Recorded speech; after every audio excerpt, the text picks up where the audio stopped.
ఇక టీఆర్ఎస్ భవన్లో మంత్రి జగదీశ్వర్ రెడ్డి మాట్లాడుతున్నారు. ఇప్పుడు లైవ్ చూద్దాం.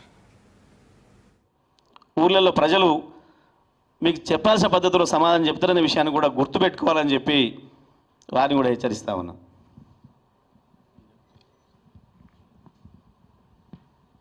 చంద్రబాబు నాయుడు గారు నిన్న కేసీఆర్ గారు నా దగ్గర పనిచేసిన చెప్పడం చాలా విడ్డూరంగా ఉన్నది.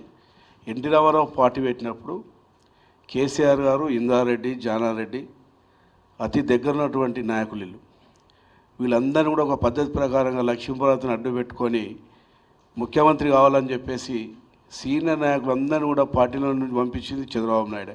అలా ఇందారెడ్డిని పంపించినాడు, ముద్దుకృష్ణనాయుడు పంపించిండు, అక్కడ విజయవాడలో నెహ్రూను పంపించేసిండు.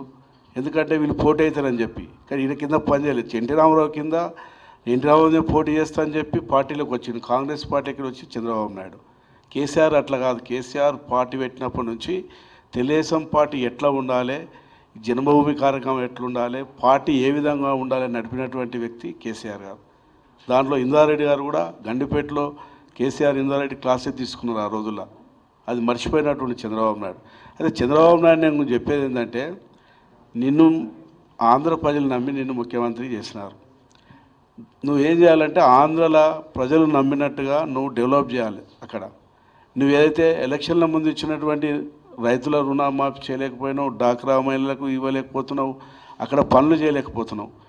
ఇక్కడ కూడా నువ్వేం చేస్తున్నావు అంటే ఇల్లు ఇక్కడ అందరికి తెలిసిపోయింది ఆంధ్ర రాష్ట్రంలో. ఇక్కడ సొంత ఇల్లు ఊలగొట్టి మళ్ళీ ఇల్లు కట్టుకుంటుండు.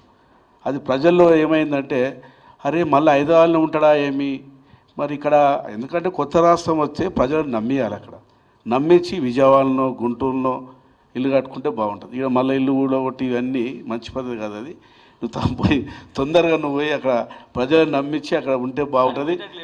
అక్కడ నువ్వు ఆ రాష్ట్ర ప్రజలకు నమ్మియాలి. నువ్వు ఏంటంటే ఇచ్చిన హామీలన్నీ చేస్తామని చెప్పి అది చూడక ఎంతసేపు నేను తెలంగాణను బాగా చేసిన, అప్పుడు నేను చేసినప్పుడే మిగులు బడ్జెట్ వచ్చింది. నువ్వు తెలంగాణ రాష్ట్రం రాకముందు ఏమన్నావు మాకే చెప్పినావు ఎమ్మెల్యేలందరికీ. తెలంగాణ విడిపోతే మీరు పనికి రాకుండా పోతారని మాకు చెప్పినాడు. మేము ఎమ్మెల్యేలు అక్కడ ఉన్నప్పుడు చెప్పిండు. మన నక్సలైట్లు వస్తారని చెప్పిండు, రకరకాలుగా ఎన్నో చెప్పిండు. తెలంగాణ వస్తే రోడ్ల మీదకి వస్తున్నారు, కరెంటు రాదని చెప్పినాడు. ఇదే కిరణ్ కుమార్ రెడ్డి ఏమన్నాడు, తెలంగాణ నిజంగా కూడా ఈ ఆంధ్ర ముఖ్యమంత్రులు తెలంగాణని అంచివేసినారు.